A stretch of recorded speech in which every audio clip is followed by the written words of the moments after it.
na 6e avortement na lere salami na kandisi na lobaki ke kolo nango azalaki mutu oyo azalaki pe responsable quelque part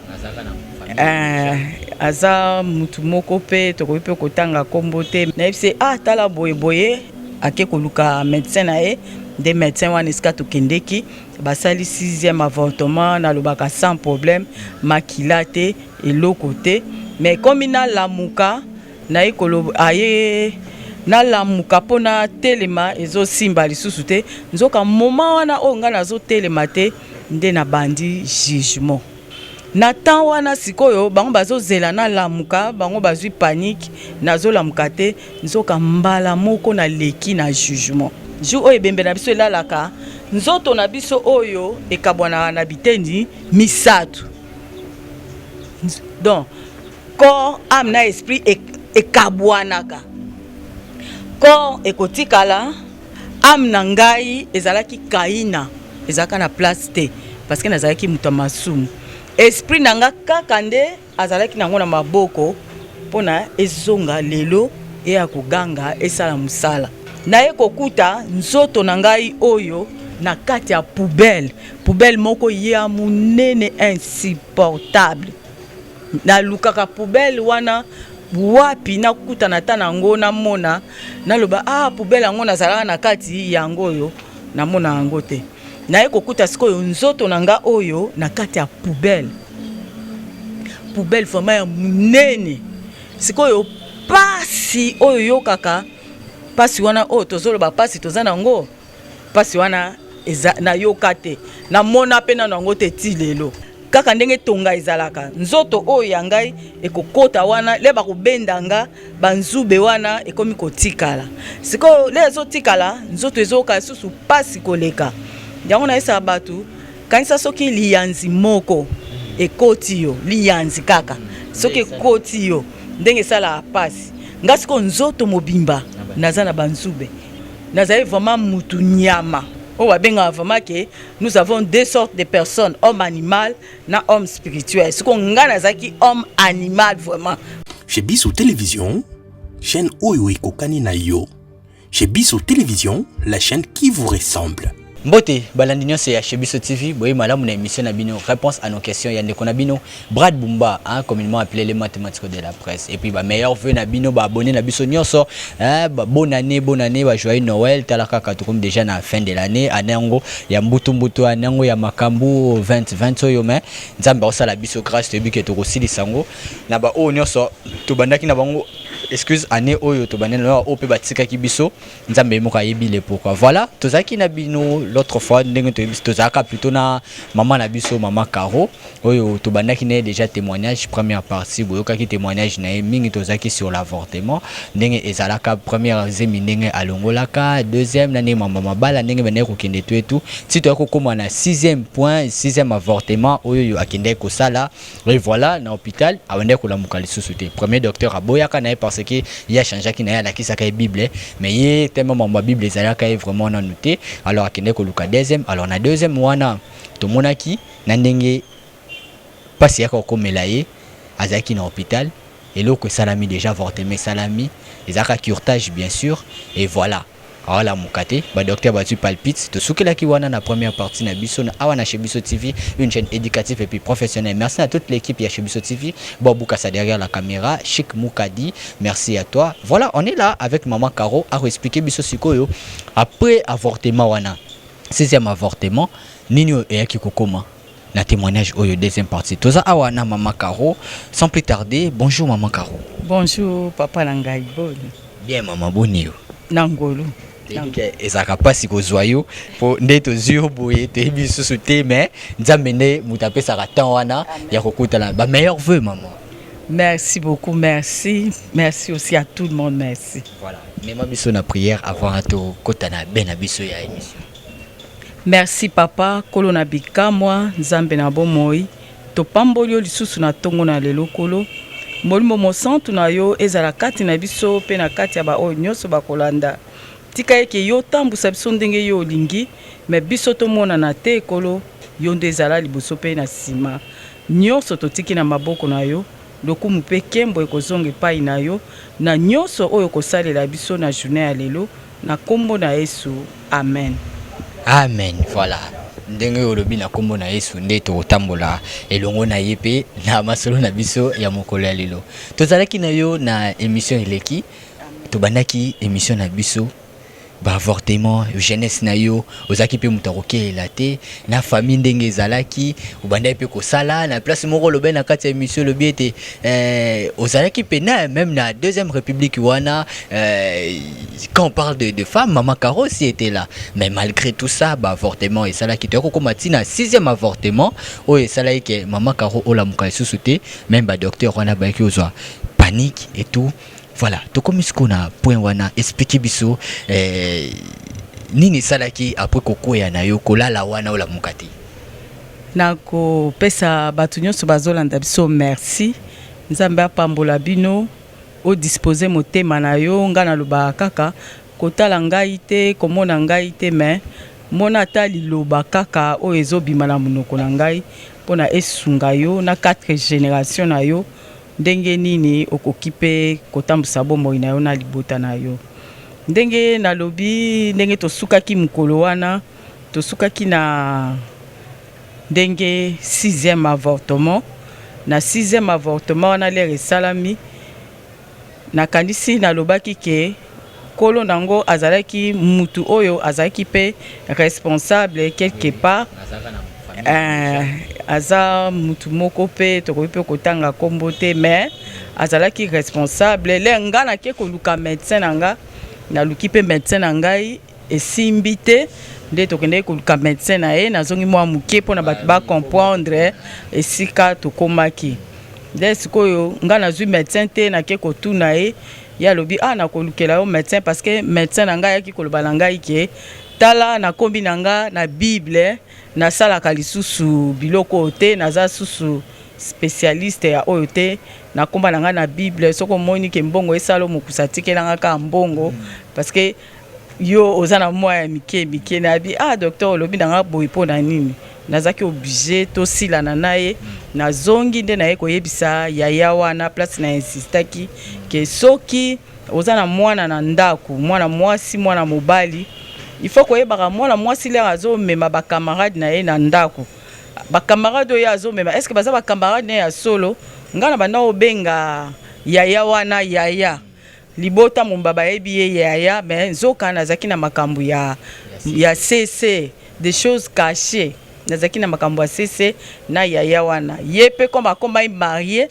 na insistaki na lobaki mama na biso ndenga akolisi biso atikala ye kolinga teke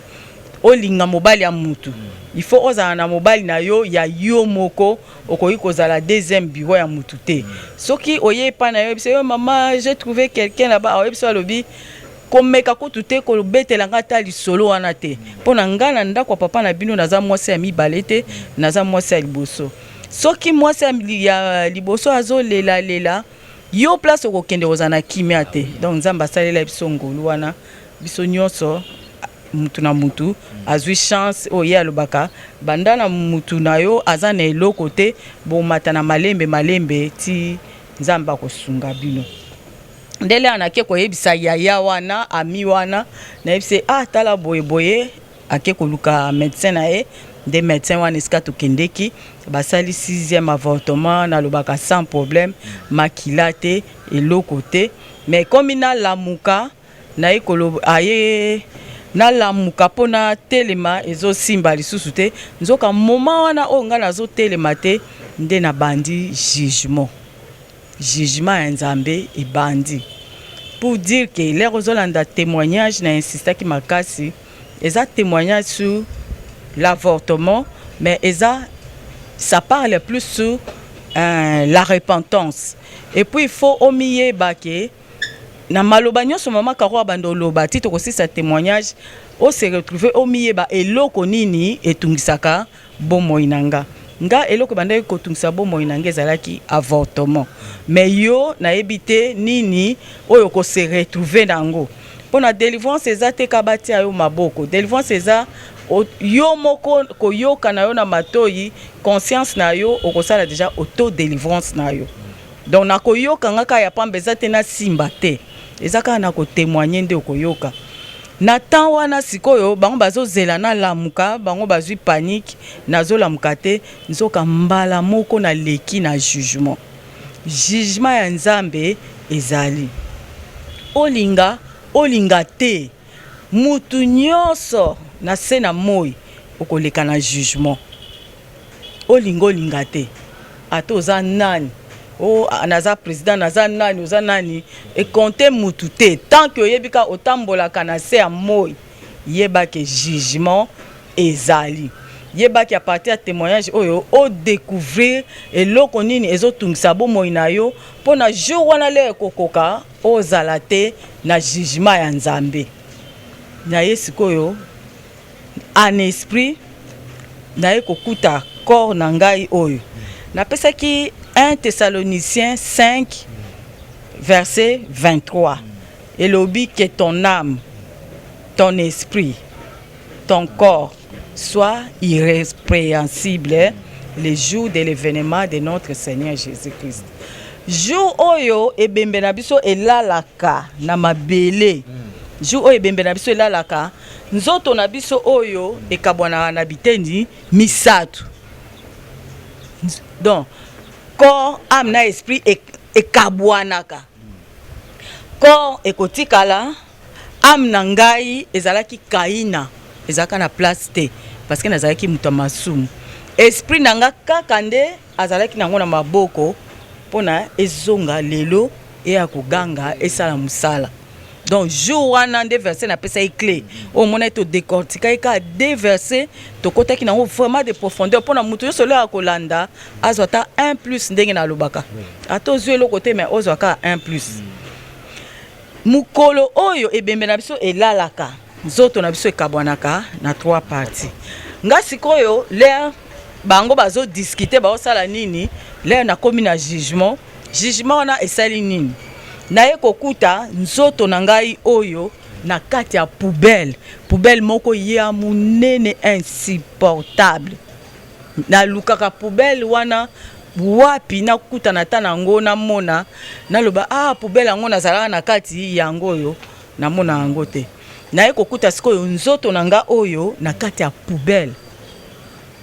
vraiment ya munene sikoyo pasi oyo yokaka pasi wana oyo tozoloba pasi toza nango pasi wana na yokate na mona pe na nango te ti lelo mba moko na zolela na bandi kolela nzoto oyo nyonso banzoto nanga eza na ba nzube kaka maboko nanga awa na se ya makolo eza na banzube te mais nzoto mobimba mutu nini nyonso kaka pomme de main na se ya makolo nde eza na banzube te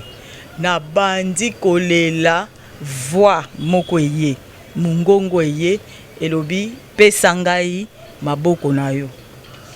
nayebisi mungongo wana moya koloba eza te mpona pasi eleki na sikoyo eloko ezalaki nini soki alobi na nga pesa ngai maboko na yo lea nazopesa maboko na kokota na nzela moko neti nzela atonga kuna epa Nzambe nzela moko eza kaka ndenge tonga ezalaka nzoto oyo ya ngai ekokota wana le bakobenda nga banzube wana ekomi kotikala sikoyo le ezotikala nzoto ezoka susu pasi koleka yango na esa batu kanisa soki liyanzi moko ekoti yo liyanzi kaka soki ekoti yo ndenge sala pasi nga siko nzoto mobimba naza na banzube ka pomme de main na se ya makolo nzoto mobimba ka maboko oyo na se eza na banzube te pasi leka bendi nga na premier niveau esika nazalaki na komi na deuxième niveau ole banzube esila banzube ezosila te nazolela kaka Nzambe na ngai pasi nazolela voix wana lisusu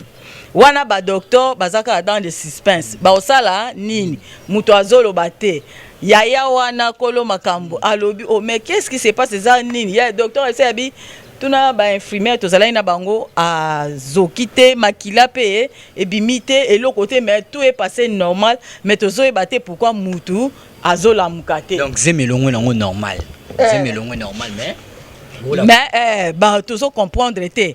comme ezaki hôpital moko a bien ba chronomètre médical na bango pe ezosala lisusu te bato babi to comprendre te moyen pe to bimisa ye boye ezate parce que akotaki normalement mutu nyonso amoni ye asolisi mutu anesthésie bateye normalement apande na lobai ke veine nanga eza collant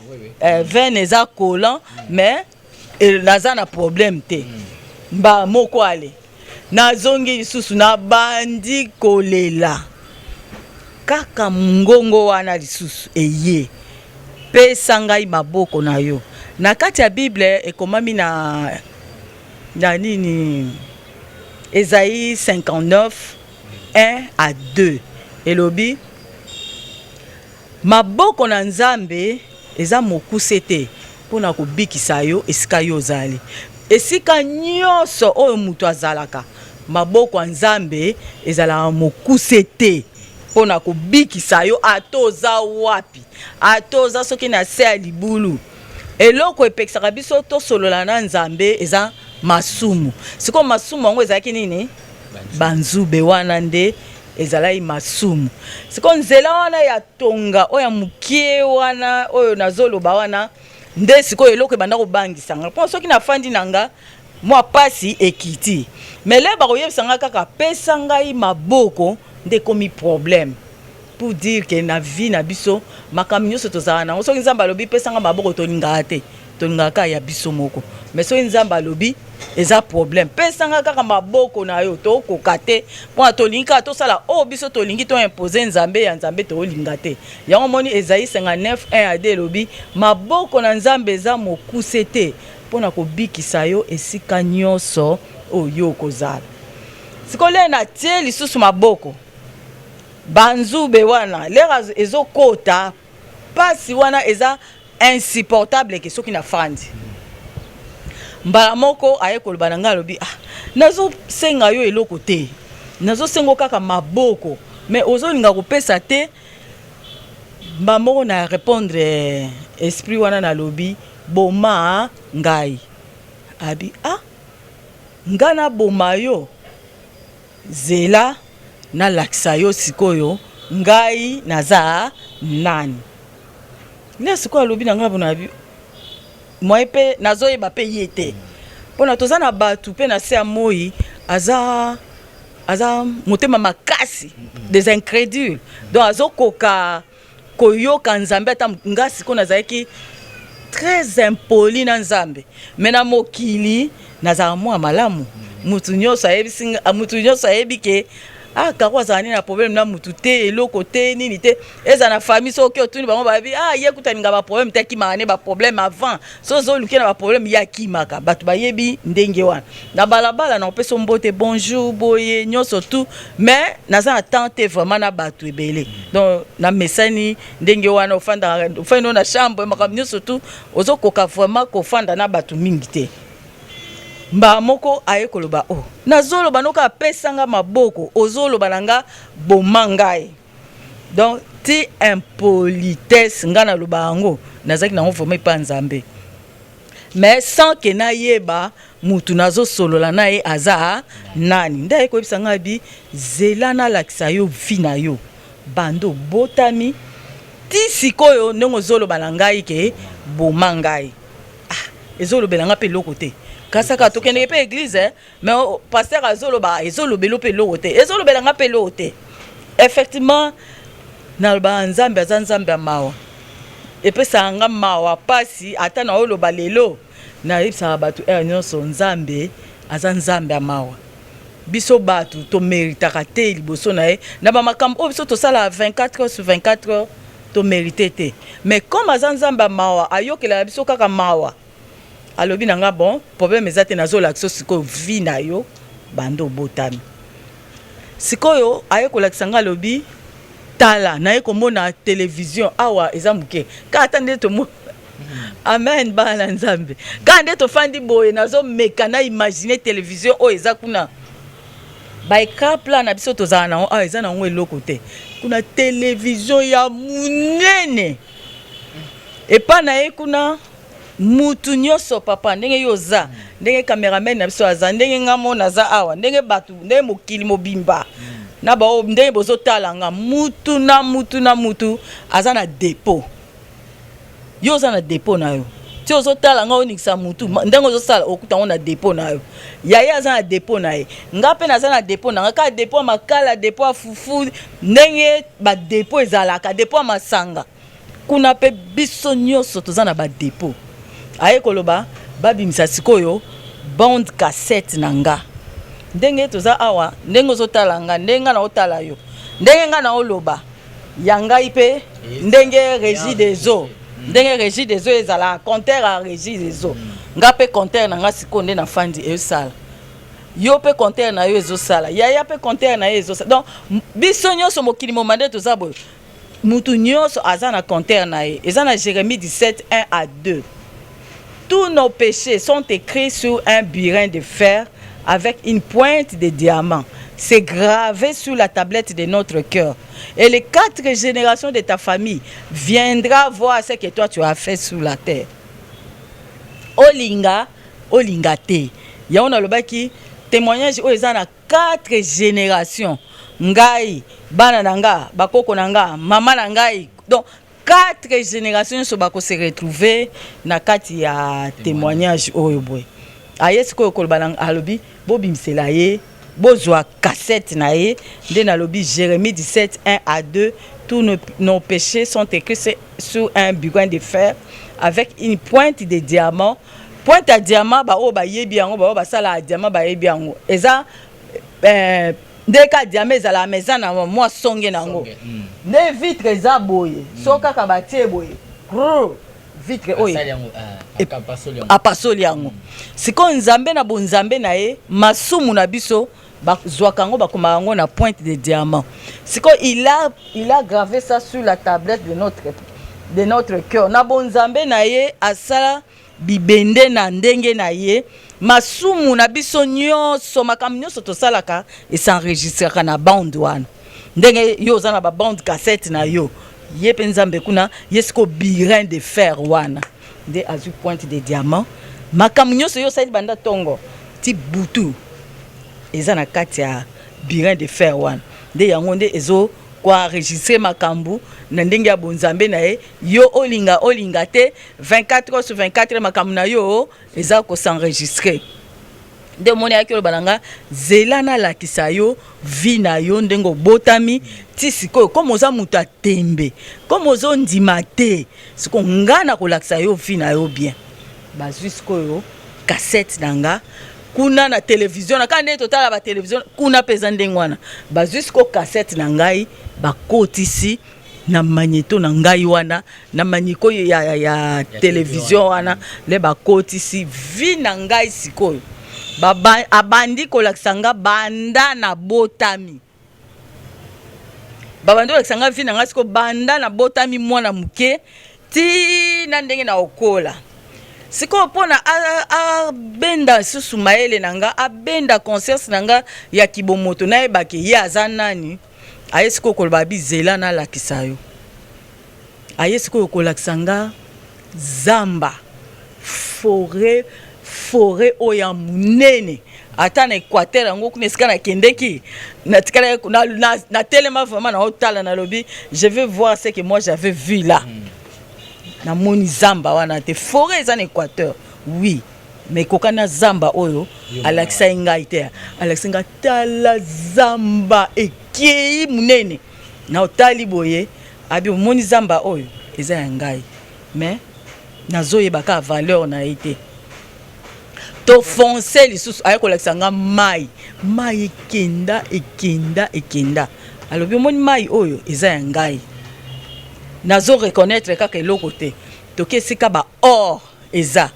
ba or etondi natali ba or naza ka na présence d'esprit te donc nazali vraiment mutu nyama o benga vraiment que nous avons 2 sortes de personnes, homme animal na homme spirituel. Ce qu'on nga nazaki homme animal vraiment animal mais naza engagé naza choriste naza lectrice na église naza vraiment engagé na église mais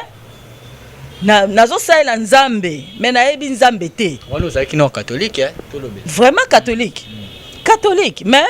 nayebi na nga nzambe te mais naza engagé nasala mosala nzambe nde naya kocomprendre ke bato ebele lelo mpe baza na église toza na bapasteur toza na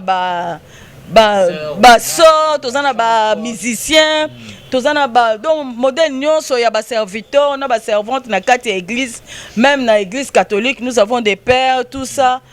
baseur mais tozokende église nous sommes engagés mais toyebi nzambe te toyebi nzambe te eza pasi eza mawa ona baka je ne peux pas condamner quelqu'un devant la presse ou bien kaka boya ta boye papa nanga jamais nakuti na likambo na okata ngambo no pona yebi nzambe nda akataka pona nga na mérité te même na loba liboso na yo même na loba liboso ya bana na nzambe na méritaka ta muke te na esa bato na mérité te komona nga te soki na je n'ai même pas mérité na mérité yango ata muke te mais mawa nzambe nde na loba nzambe nzambe mawa nzambe no ka yokela biso ka mawa ndenge asaleli nga ngolu aosalela yo mpe ngolu oyeba nzambe soko ndimi ya solo aye kolakisa nga tala baor nde natali baor nazoyeba kaka te eza nini aye kolakisa nga badiamant tala diamant ndenge ekei diama ekei me nazoyeba te ke diamant wana eza nini sikoyo leka azolakisa ngai boye présence eza te ya eloko moko mba moko aye koloba bon nalakisi yo mai nalakisi yo diamant nalakisi yo or nalakisi yo zamba nalakisi yo biloko nyonso et puis mpona kofaire comprendre yo lisusu bien yeba munoko oyo ozoloba munoko oyo ozofungola boma ngai eza ya ngai nkolo nango eza ngai soki nalobi sikoyo nakanga esprit na yo natikali nango bazwi nzoto na yo bake kotikela mama na bino kuna esika afandi natikala mama ju wana azobela azalaki asthmatique makasi abi bazwi corps oyo bake kotikela mama na yo kuna esika azali tokotala yo ndeni okokoma mbala moko nazwi présence donc mai forêt diamant nini eza ya nzambe alobi nanga même munoko oyo ozofungola oyo ozoloba bomanga soki na lobi na zwa boye nakanga awa napesa badocteur wana présence d'esprit babimisa corps na baketika ngo na morgue oloba su te bomangai naye koloba sikoyo présence d'esprit ebandi sikoyo koya yango nalobi toza na bato mpe bayaka église aza engagé asalaka nyonso ateyaka mais ayebi nanu nzambe te bazali bamoko abi bon zela sikoyo comme na sisi kolakisa yo oyo zela nalakisa yo sikoyo vi na yo aye kolakisa nga abi tala sikoyo télévision soki okowanga na eloko nini liboso ya télévision wana baye sikoyo nazoyebaki nde nazali mwana moke naza na biso tobandaki classe vraiment oyo bacrèche wana nde baloba tobanda vraiment baprès maternelle moke lesiko tookende nanu maternelle wana première année primaire te me bamaternelle wana le tooke classe tozali likolo ya mesa toomela ti tosomela ti petit déjeuner nyonso to avant toke classe en attendant tosisi kaka komela ti nakei nazongi na cuisine nake koyiba na moi sikoyo nga mona otala liboso ya télévision nake koyiba sukali na miliki nasali papier boye nasali boye nazwi sukali na miliki natie na kati nake natie na sac mutu amona nga te ntina oloba boye donc na bango moko bamama na papa mokolo bayoka témoignage en tout cas na baleki na nga moko kuta pika crise na kati ya église abi yaka wa azalaki nde boye azokoma bino kefunde na ndaku akwei siko visionnaire ayebisi alobi azaka su ya bino te akoma ya nzambe yo keno kaka kofunda mais yeba azaka su ya bino te akoma ya nzambe leta basopele bamai atelema omona ye mutu akendaka kofunda nayoki boye ata oyo esika tokendeki ye mpe atuna abi yaka ce que j'ai attendu là la télé c'est vraiment abi c'était comme ça abi on a mon colonne mobile n'avait pas discuter. Est-ce que je peux avoir ces bandes là? Je vois toujours on vous cherche des journalistes ceci cela. ah yaka envoie moi donc et comment ndenge wana mama na yesi bango abi aza susu ya binote akoma ya nzambe ba moko ale aye koloba nanga lobi nzambe azongisi nga susu aye koloba nanga abi omonde bando yiba miliki na sukali na salibo na sisi okowanga na eloko nini aye lisusu alakisi nga ndenge na sisi kozwa sukali na miliki na kiesi ko na chambre ba mama le même jour na kie na chambre ba mama na zwi mbongo na muto ambeto tango zana na maternelle wana ke wana na zwi mbongo na muto ambeto mama na zwi na kepe na tiesu na saki comme si nazana eloko te na liete na meliti te eloko te na tie mbongo na saki na kie nango classe asisi abi bon zela siko na kolakisa yo omona vraiment mobimba na yo aye koloba bi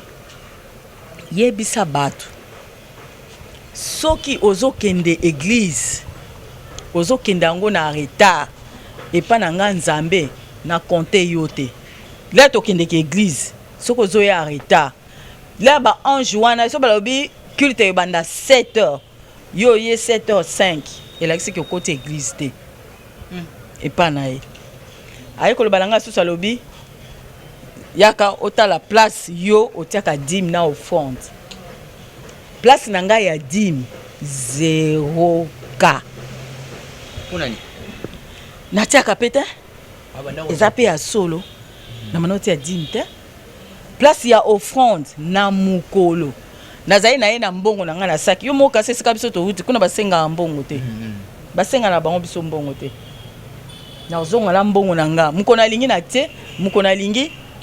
na tie te e vide ozomona lelo tie lobi otie te lobi otie te lobi otie aye kolakisa nga lobi yo ozalaki ozaka lolendo nazalaki lolendo te abi ozaka lolendo soki abandi afungoni nga soko motema na nga abi tala vi na yo oza lolendo oza mwana malamu boye physiquement mais à l'intérieur oza lolendo orgueilleuse ya kati mais ya libanda te pona nini bana osala boye yo ngai moko boye na bandaki komiyeba te ke naza lolendo yango nazalaki nakoki kobima so kaka nakutani na mutu ata ya mutu azaka salite ya pamba yaya na ozonga mbangu na ndako nakozonga na esi mama na bi mama nakutani na mutu moko kuna vraiment aza salite moyen na leka ezate na zongi na obima pe sute na zongi na ndako siko tala niveau ya mutu tala esika nazalaki mutu nyama nga vraiment na bilobaka nazali vraiment na bomba te na bi nazali vraiment mutu nyama na zongi na ndako au contraire epa ya nzambe même mutu ya liboma azana valeur liboso ya nzambe parce que akufi te azana na bomoi après 2 jours une année akokoma pe normal azongi mutu nga na assista mutu moko amboka na biso ya munene bana na ye baza so na tengeli okumbu oganga papa na bango papa na ye azali mutu aliboma na commune na biso ya Kitambo aliaka biloko na poubelle papa wana mais du coup papa wana a changé akoma bien atonga bandako eza na Kitambo esika biso tozalaki ba voisin wana na Kitambo mutu aliboma nayaki koloba nzambe aza na raison alakisa ngai ayebisa ngai ke même mutu aliboma epa na ye nzambe aza na valeur même na minute muke na se na moi alobi yebisa bato nyonso na se na moi mutu pamba aza te mutu pamba na se ya moi aza te mutu nyonso aza na valeur même mwana ya mukie liboso ya nzambe aza na valeur mwana te ya muke pesa ye valeur ka ndenge aza koloba te oyo aza mwana muke aza wana l'esprit qui est dans lui c'est plus fort. Amen. Même peut-être koleka nanga koleka nayo to vivre kango mwana aza muke ozoloba mwana aza mayele ndenge nini effectivement aotikala kana mayele ne wana sauf kaka métamorphose ya biso bato nde kokola mais tel qu'il est là aza mayele aotikala pe ka ndenge wana mwana alanda koko ne wana azalaki mayele eza mayele ya solo pe aye kolakisa nga lobi tala bana ya mikie oyo bano bazaka akei ayibi biloko ayibi na ndako ayibi na nzungu mele mama ye atuni ye mwana boyi kondima ke yende muto awanga bana ngo bazebele bafandi quelque part bazaneti bakangi bango kuna ebele bano bayibaka biloko bazo wangana abi yebisa bato bana wana o ba oyiba biloko yebisa bana wana pe soki ayibaka soki atosaka te kuna epa ya Nzambe jugement o tosasi kona tozaka na moment ya jugement pona lobi mutu nyonso eza na catégorie nyonso olinga te jugement Nzambe ezali ezozela yo il faut yo moko osala repentance sincère liboso ya Nzambe par rapport à makambo oyo yo zoyoka ndenge nga nazobimisa là yo zoya na église ozoya retard na lobi nini ba ange baza na porte bazozela yo laisse quoi kolakisa ndenge wana abi omondengo ozalaki lolendo na kati lolendo na yo moyen mutu amona eza te yango moi siko nazolakisa yo mpo na yo mpe osunga mutu nyonso oyo ayebi ke azaka lolendo na kati azomona batu neti omona batu te omoni mutu ozomona neti papier yo mpe loba mpo na batu wana mpe na nsima na yo bakoka kobika batika système wana baya epa ya Nzambe balongwana na mabe aye koloba bi batu mususu na se ya moi aza égocentrique alingi kaka nyonso ezala tout autour ya ye mutu alingi kaka biloko nyonso ya mokili ezala ya ye nyonso ya mokili alobi yebisa bango jamais ekozalaka ya mutu moko parce que tout est vanité. Rien, tout est vanité. Mukolo wana oyo kokoka le jour de l'événement de notre Seigneur Jésus-Christ okokotana eloko moko te. Nyonso ekotikala 1 mètre ngala benga ngo 1 mètre sur 2 mètres. 1 mètre sur 2 mètres wana le okokota même bilamba oyo lingaka oyeba ngo susu te. Batunde ba oponelo bilamba olata. Alobi yebisa bango tout est vanité de vanité. Il n'y a rien qui va entrer dans les 1 mètre sur 2 mètres. Nyoso olingi ezala tout autour ya yo. Ezo senga oluka délivrance ya biloko wana o se débarrasser na biloko ya mokili okangama mingi na Nzambe okoyeba pourquoi naza koloba ndenge nazoloba. Ki verset wana na lobi Ézéchiel 18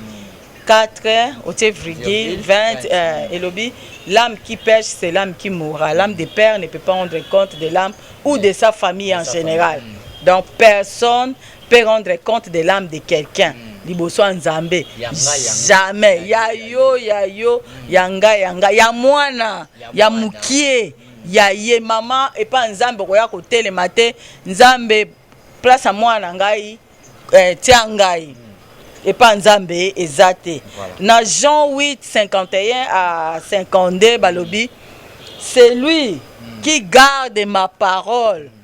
ne mourra jamais. Très bien. Oyo azobatela azotosa azotia en pratique liloba na Nzambe okokufaka te bomoi na yo mobimba. Yango moni alobi nde nalobaki kune pa Nzambe bandako eza ebele yo ozotonga ndako na yo ndenge nini. Dans le suma makasi eza koboya koyoka liloba Nzambe. Wana nde eza sikoyo wana eza suka kotuka yango. Soko yoka kaliloba Nzambe te oko kota na vie internelle te. Parce que liloba Nzambe eza invisible. Tout ce qui est invisible est internel. Mais tout ce qui est visible est kokufa. Le visible, c'est passager. Tout ce qui est visible. Papa, ndenge mona nga boy, na okufa to na okufa te. Tout ce qui est visible, passager. Mais lilobo nga na oloba omona ngo. Wapi? Libela na libela nga na ko okufa na nga papa. Batu ba ozwa kaka témoignage ba yoka pour na 4 générations sous etikane. Na ko sala livre son Nzamba sungi. na sina komi soki na zumbongo na produit ba livre nanga le na produit et que de génération à génération olinga te. Tout ce qui est invisible, c'est Dieu lui-même, c'est la présence de Dieu et c'est Internet. Mais tout ce qui est visible, bandaku, mituka, ba voyage, libala, ngana une église no zolo banangai, zoa voyage, zoa visa, les visibles, nabimi nakei. Malam na ele repentance. Soko te inga repentance na oyoka. Ah oui. Mais soko lo bananga visa, libala, nini, je ne suis pas là. Naza suna tina na ngote. Naza besoin ya invisible. J'ai besoin de invisible. Oye mona na ate, naza besoin de présence en Nzambe papa. Tina ye awa na ye pona présence en Nzambe, na ye pona Nzambe. Mais soki ezaka pona ba immeuble oyo lelo lobi eko buka na nango. Bako dissoudre yango na quelques minutes. Tozo mona ba séisme non? Tozo mona ba volcan. Tozo mona ba érosion ezo salama. Banda ku modèle ni nezo kende. Mais est-ce que et pas Nzambe elobele loko? Iloko te. Dieu a juste besoin de notre âme. Na lobi ko na ngala mabele, âme na ngai zai kaina, esprit na ngai nde asimba ina maboko.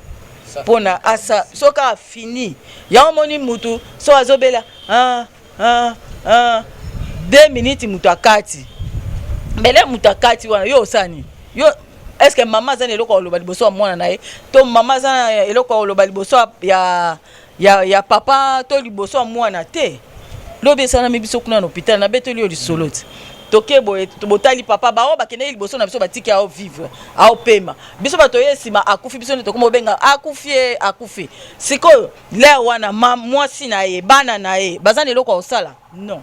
Amen. Il faut aimer ce qui est éternel. Éternel c'est Dieu, c'est sa présence, c'est la parole de Dieu qui est éternelle. Kanga mana liloba Nzambe wanande suka wanande vi ya libela na libela atokoti na kati ya cercueil mutu akobotola yo bilamba ya liloba oyo kenango aza te me bilamba olata kaka lero okufi ngana mona ngana linga elamba boye oyozo